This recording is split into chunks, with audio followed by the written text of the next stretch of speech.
Hello everyone, তোমরা সবাই কেমন আছো? আশা করি সবাই খুব ভালো আছো। আমিও খুব ভালো আছি। আমি পূজা তোমাদের সাথে শেয়ার করতে চলে এলাম আবারও একটা নতুন ব্লগ ভিডিও নিয়ে।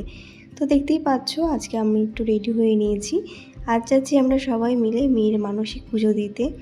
তো দিনটা ছিল শনিবার আর কাল হচ্ছে আমার মেয়ের বার্থডে। যেহেতু কালকে সময় পাবো না পুজো দিতে যাওয়ার, তাই কিন্তু আজকেই আমরা পুজোটা সেরে রাখছি। তার মধ্যে শনিবারে আমরা সবাই নিরামিষ খাই। আর অনেক দিন ধরেই ভাবা হচ্ছিল যে মানসিক পুজোটা দেওয়া হবে দেওয়া, তবে সময়ের অভাবে আর দেওয়া হচ্ছিল না।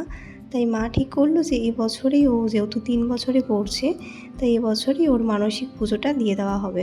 তো দেখো ঠাকুরের নাম নিয়ে বেরিয়ে পড়লাম। তোমার দাদাভাইয়ের আজকে খুব কাজের প্রেশার, তাই কিন্তু ও আজকে আমাদের সাথে যেতে পারলো না। তাই আজকে আমরা যাচ্ছিলাম আমি, কাকি, বাবা, মা আর হচ্ছে বনু।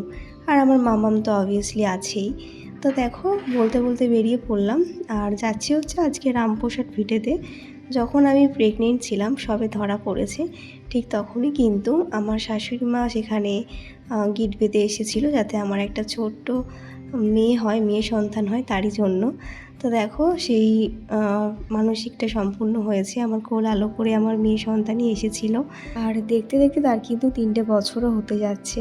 কিভাবে যে সময়গুলো চোখের সামনে দিয়ে কেটে গেল বুঝতেই পারলাম না। তো দেখো গল্প করতে করতে কিন্তু চলে আসলাম রামপ্রসাদ ভিটেতে। আর রামপ্রসাদ ভিটে নিয়ে আশা করি কাউকে কিছু বলতে হবে না, সবাই জানো এর পুরনো অনেক ইতিহাস আছে। রানী রাসমণি রামপ্রসাদ ভিটে। তো দেখো মা যেহেতু এখানে মায়ের বাপের বাড়ি, তাই কিন্তু মা এখানেই মানসিকটা করে গেছিলো, গিট বেঁধে গেছিলো। তো চলো তোমাদেরকে এই ব্লগে পুরোটা আমি দেখাতে পারবো না। তো আরও কী করেছিলাম সেটা দেখার জন্য নেক্সট ব্লগে চোখ রাখতে হবে। তো আমরা তো প্রথমে চলে এসেছিলাম, নেমে কিন্তু এখন মন্দিরের দিকে এগিয়ে যাচ্ছি। আমরা কিছু জিনিস বাড়ি থেকেই নিয়ে এসেছি, যেমন ফল। শুধু এখান থেকে ফুলটা সন্দেশটা কিনবো, আর বাকি যা ফল টলগুলো কিন্তু বাড়ি থেকেই নিয়ে এসেছিলাম। তো আজকে একটু গরমটা তুলনামূলকভাবে একটু কম ছিল, যার জন্য আমরা একটু হালকাভাবেই সাজগোজ করে এসেছি, যা প্রচণ্ড গরম। তো এখানে এসে আমি একটু বসেছিলাম, আমি এখানে ওয়েট করছিলাম। মা আর কাকি গিয়েছিলো ফুলের ডালা আনতে। তো এই দেখো মামাকে একটু চুলও বেঁধে দিলাম। তো তোমাদের সাথে শেয়ার করি বাড়ি থেকে কি নিয়ে এসেছিলাম। বাড়ি থেকে নিয়ে এসেছিলাম গাছের ফুল, আর কিছু ফল আমাদের গাছের আছে, আর কিছু ফল কিন্তু কেনা আছে। যাই হোক, এগুলো দিয়ে কিন্তু এখন পুজো দেবো মায়ের। ওদিকে লাইনও পড়ে যাচ্ছে। তো যাই হোক, একটু ওয়েট করার পরে কিন্তু মারা চলে এসেছিলো। দেখো আলতা, সিঁদুর, ধূপ, মোমবাতি এগুলো দোকান থেকে দিয়ে দিয়েছিল। তো এখানে আমরা আস্তে আস্তে অনেকটা লাইন পড়ে গেছিলো। তো দেখো মামাম কিন্তু দাদাইয়ের হাত ধরে আর আমাদের ফুলের ডালাটা নিয়ে রেডি একদম পুজো দিতে যাওয়ার জন্য। তো কিন্তু খুব এক্সাইটেড ছিল, দেখতেই পাচ্ছ সারা মন্দিরটা ঘুরে বেড়াচ্ছিল।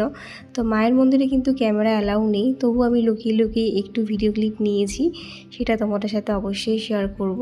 তো দেখো এই ফুলগুলো ছিল আমাদের গাছের, তো সেইগুলো দিয়েই কিন্তু মায়ের পুজো দেবো।